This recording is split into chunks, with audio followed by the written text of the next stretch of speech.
إن الحمد لله نحمده ونستعينه ونستغفره ونعوذ بالله من شرور أنفسنا ومن سيئات أعمالنا من يهده الله فلا مضل له ومن يضلل فلا هادي له أشهد أن لا إله إلا الله وحده لا شريك له وأشهد أن محمدا عبده ورسوله صلى الله عليه وسلم لا نبي بعده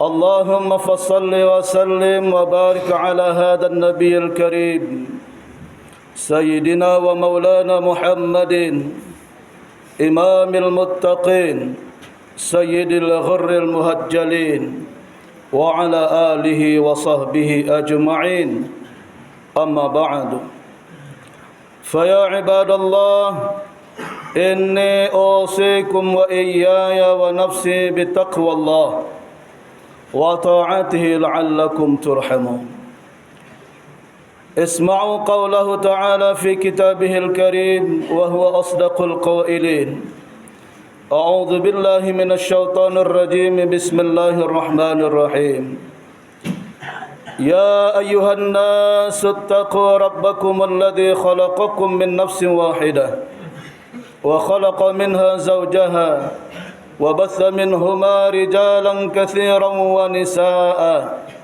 واتقوا الله الذي تساءلون به والأرحام إن الله كان عليكم رقيبا يا أيها الذين آمنوا اتقوا الله وقولوا قولا سديدا يصلح لكم أعمالكم ويغفر لكم ذنوبكم ومن يطع الله ورسوله فقد فاز فوزا عظيما فإن أصدق الحديث كتاب الله وخير الهدي هدي محمد صلى الله عليه وسلم وشر الأمور محدثاتها وكل محدثة بدعة وكل بدعة ضلالة وكل ضلالة في النار وإلى النار. Ma'asyiral muslimin, hadirin sidang jamaah Jumat yang mulia, yang berbahagia, yang dirahmati Allah Subhanahu wa taala. Segala puja dan puji, sembah dan sujud hanya milik Allah, Sang Penguasa alam semesta ini. Dialah Allah, Zat yang Maha Rahman, yang Maha Pengasih, yang kasih sayangnya tiada terbilang. Dialah Zat, dialah Allah, Zat yang Maha Rahim, yang penyayangnya tiada terbilang dan kasih sayangnya kepada seluruh alam. Kemudian salawat dan salam tak lupa disampaikan kepada baginda Nabi sallallahu alaihi wasallam. Mudah-mudahan kita yang berhadir pada siang hari ini diberikan kekuatan lahir dan batin untuk menjalankan segala perintah Allah dan meninggalkan segala yang dilarangnya. Jamaah Jumat yang mulia yang dirahmati Allah Subhanahu wa taala. Nabi di dalam sebuah hadisnya menjelaskan ketika turun hujan apa yang kita baca, apa yang beliau sarankan, apa yang beliau ajarkan. Allahumma sayyiban nafi'a. Ya Allah, berikanlah kemanfaatan atas turunnya hujan yang telah Engkau berikan.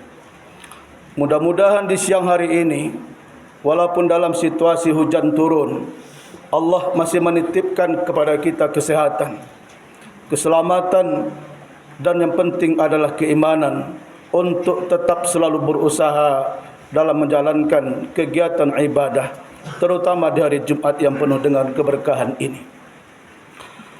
Jamaah rahimakumullah,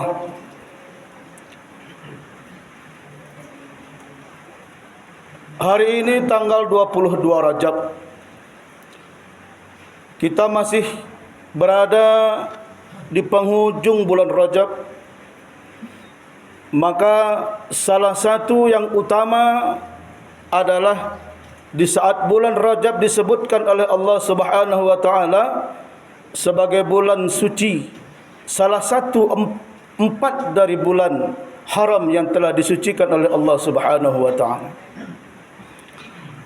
Salah satu keistimewaan di bulan ini, di bulan Rajab ini, adalah tentang peristiwa besar, yakninya peristiwa Isra dan Mi'rajnya Nabi kita, Nabi besar Muhammad sallallahu alaihi wasallam.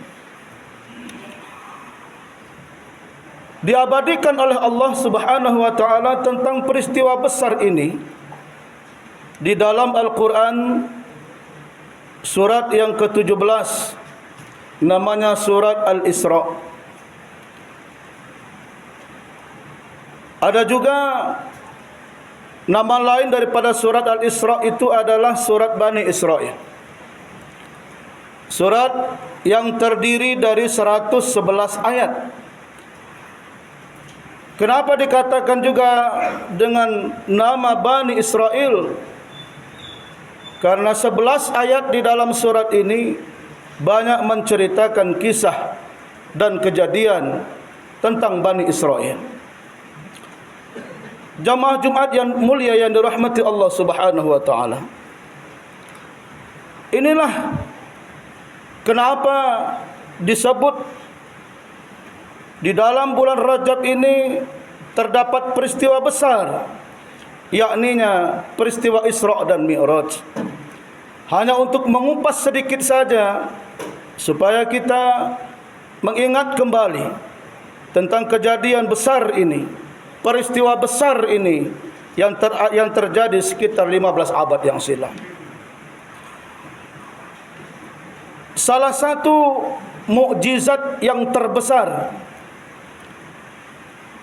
yang diberikan kepada baginda Nabi sallallahu alaihi wasallam adalah mukjizat Isra dan Mi'raj ini. Jamaah Jumat yang mulia,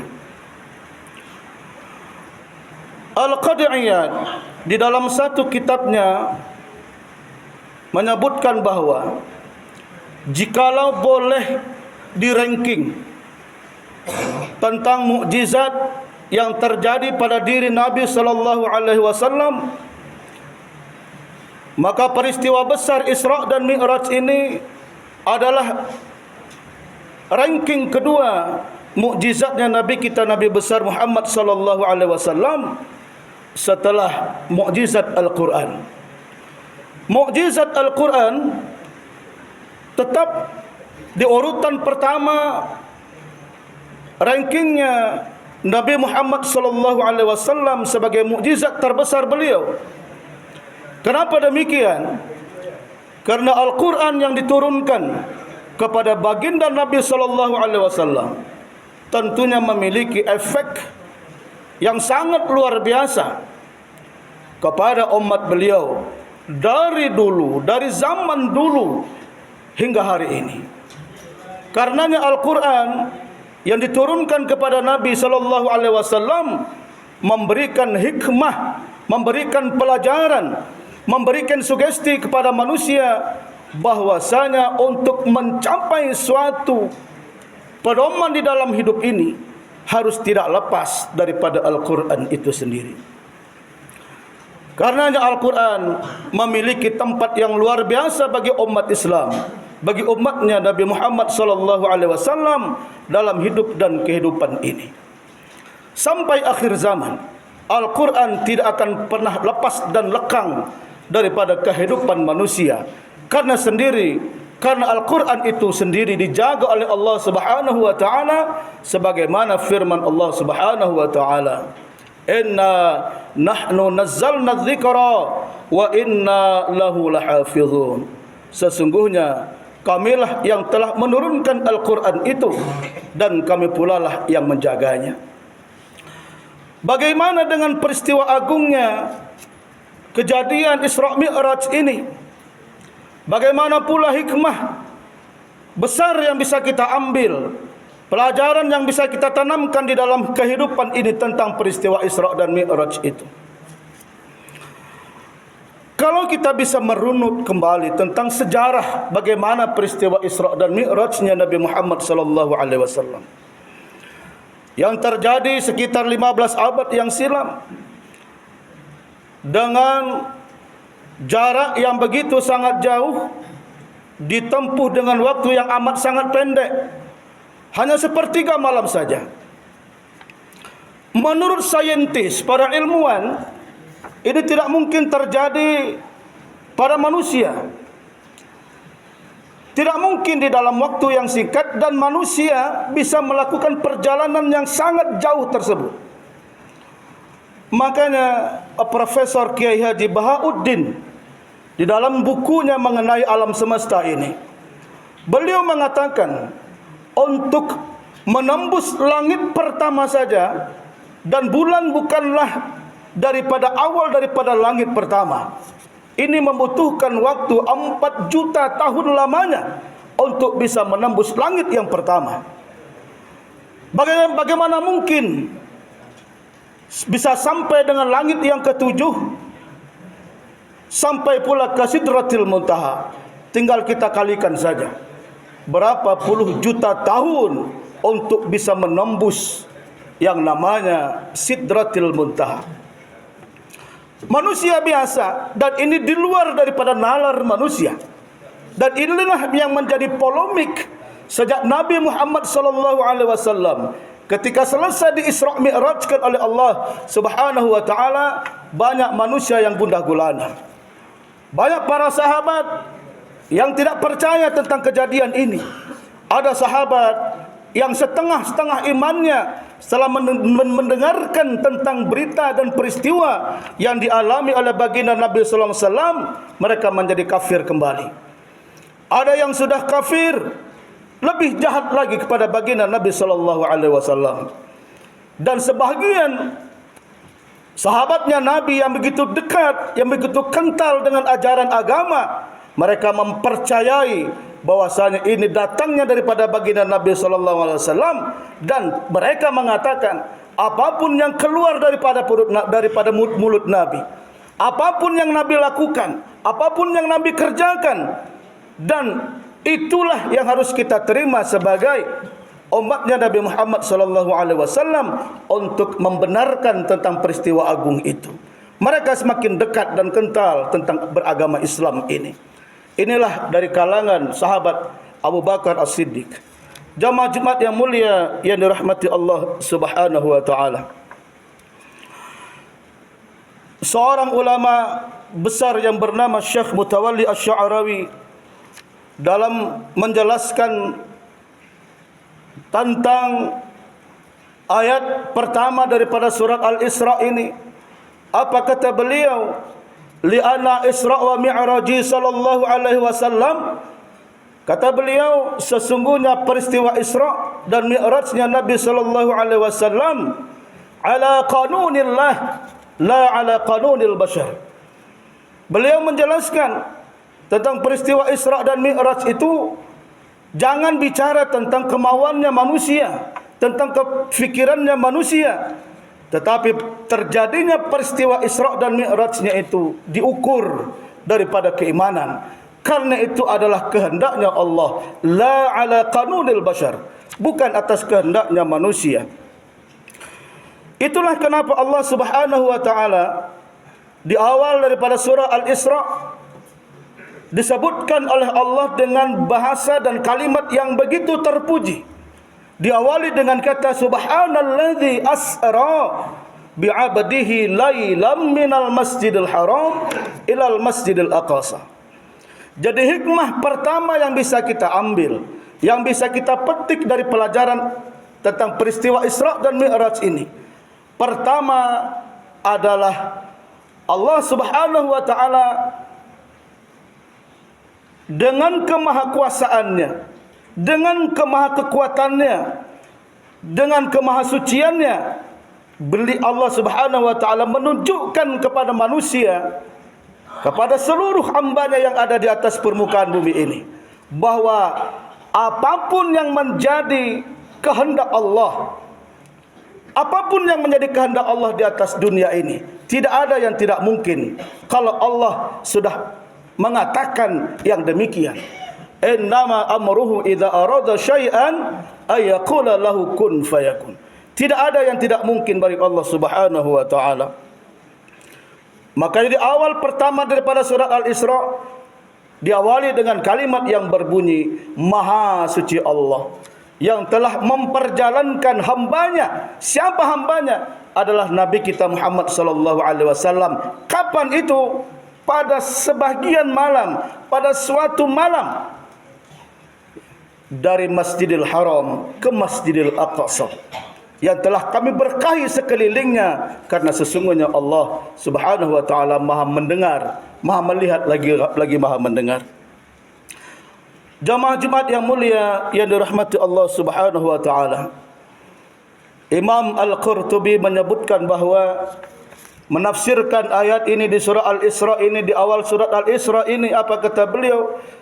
Dilihat secara ilmu bahasa Arab, bahwasanya makna yang terkandung di dalamnya adalah ma'azama. Ma'azama, apa-apa yang menjadi kemahakuasaan Allah, kemahaagungan Allah Subhanahu wa taala, karena dia adalah menunjukkan af'al ta'ajjub. Karena menunjukkan tentang kemahabesaran Allah Subhanahu wa taala yang telah memperjalankan hambanya pada malam itu, yakni Nabi kita Muhammad sallallahu alaihi wasallam. Jadi inilah hikmah pertama daripada peristiwa Isra Mi'raj ini, bahwasanya Allah Maha Kuasa, Allah Maha Agung, Allah Maha segala-galanya. Tidak ada yang tidak mungkin di atas dunia ini. Tidak ada yang tidak mungkin bisa terjadi di atas dunia ini, melainkan seluruhnya atas kuasa dan kehendak Allah Subhanahu wa taala. Kemudian hikmah kedua yang bisa kita ambil daripada peristiwa Isra Mi'rajnya Nabi Muhammad sallallahu alaihi wasallam. Coba kita runut kembali latar belakang sejarah terjadinya peristiwa Isra Mi'raj. Latar belakangnya adalah pada tahun itu adalah menurut para sejarawan adalah tahun Amul Huzni, tahun-tahun masa kesedihan Nabi sallallahu alaihi wasallam. Isteri beliau tercinta Khadijatul Kubra, Siti Khadijah, wafat pada saat itu. Disusul beberapa hari kemudian pamanda beliau yang bernama Abu Talib juga wafat pada saat itu. Jadi inilah masa kesedihan yang menimpa baginda Nabi sallallahu alaihi wasallam. Belum lagi saat itu orang-orang kafir Quraisy semakin kuat tekanannya terhadap baginda Nabi sallallahu alaihi wasallam, menghalangi dakwah beliau, benci kepada dakwah Nabi sallallahu alaihi wasallam. Banyak sekali penghalang, banyak sekali cobaan. Selain salah satu keluarga beliau, istri beliau, pamanda beliau Abu Talib wafat. Makanya pada saat itu disebut dengan Amul Huzni. Kemudian wa Amul Mihnah, disebut dengan tahun masa-masa kesedihan dan masa-masa penuh dengan ujian. Tapi apa kata Allah Subhanahu wa taala ketika terjadinya peristiwa pada saat itu, masa-masa kesedihan, masa penuh ujian yang dialami oleh baginda Nabi sallallahu alaihi wasallam. Tapi pada hakikatnya setelah ujian itu datang kepada baginda Nabi, di saat itu ada yang namanya anugerah besar yang telah Allah berikan kepada baginda Nabi sallallahu alaihi wasallam yang disebut dengan minhah. Itulah anugerah daripada Allah Subhanahu wa taala. Apa anugerah yang Allah berikan setelah masa ujian ini, masa-masa kesedihan Nabi sallallahu alaihi wasallam? Nabi dibawa rihlah oleh Allah. Rihlah dengan bahasa kita disebut dengan jalan-jalan. Tapi bukan jalan-jalan biasa. Jalan-jalan yang penuh dengan jamuan dari Allah Subhanahu wa taala yang disebut dengan dhiyafah. Inilah untuk menghibur Nabi sallallahu alaihi wasallam. Nabi setelah lewat masa kesedihannya, masih dalam berkabung, kemudian diajak oleh Allah melalui malaikat Jibril untuk melakukan perjalanan Isra Mi'raj tadi sampai ke Sidratil Muntaha. Bukan perjalanan biasa dan bukan jalan-jalan biasa. Jadi kalau untuk menghibur manusia, menghibur teman, menghibur orang lain. Setelah masa kesedihannya, berilah dia hiburan untuk menenangkan hatinya. Untuk menenangkan hati baginda Nabi sallallahu alaihi wasallam, makanya Nabi diajak jalan-jalan menuju langit ketujuh sampai ke Sidratil Muntaha. Itulah yang disebut dengan dhiyafah. Kata para ulama bahwa Al-Isra wa Mi'raj Rasulullah sallallahu alaihi wasallam rihlatun wa dhiyafatun la mathali la lahuma. Karena Isra dan Mi'raj Nabi besar Muhammad sallallahu alaihi wasallam yang dilakukan pada saat itu terjadi sekali saja kepada manusia sampai menembus langit ketujuh sampai ke Sidratul Muntaha sebagai jamuan langsung dari Allah Subhanahu wa taala. Dan setelahnya tidak akan pernah terjadi lagi kepada satu orang manusia pun di atas dunia ini, melainkan hanya dialami oleh baginda Nabi sallallahu alaihi wasallam. Jamaah Jumat yang mulia yang dirahmati Allah Subhanahu wa taala, setelah selesai masa kesedihan, masa beliau berkabung, di saat itu Allah berikan anugerah kepadanya. Anugerah yang besar yang telah Allah berikan kepadanya. Di saat kesusahan, Allah berikan jalan kemudahan. Allah di saat itu memberikan amanah kepada baginda Nabi sallallahu alaihi wasallam berupa untuk menunaikan ibadah salat 5 waktu sehari, 5 kali sehari semalam yang kita kerjakan, dan ini sebagai bentuk kewajiban kita sebagai umat Nabi Muhammad SAW yang sampai hari ini masih kita kerjakan. Jamaah Jumat yang mulia yang dirahmati Allah Subhanahu wa taala, untuk menutup khutbah kita yang singkat ini, bahwa hikmah pertama daripada Isra Mi'raj itu adalah yang pertama, Maha Kuasa, Maha Agung, Maha Besar Allah tidak bisa diukur dengan akal manusia. Itu hanya bisa datangnya dari Allah dan berbalik kepada keimanan manusia itu sendiri. Kemudian yang kedua adalah di balik kesedihan, di balik kesusahan, pasti ada jalan keluar yang telah Allah berikan. Apapun bentuk kesusahan yang menimpa kita, apapun kesedihan yang menimpa kita, kalau kita berada di garis yang benar, berada di dalam keimanan yang benar, Allah akan berikan jalan keluar yang terbaik bagi diri kita. Mudah-mudahan bermanfaat. Fa'tabiru ya ulil absar la'allakum turhamun.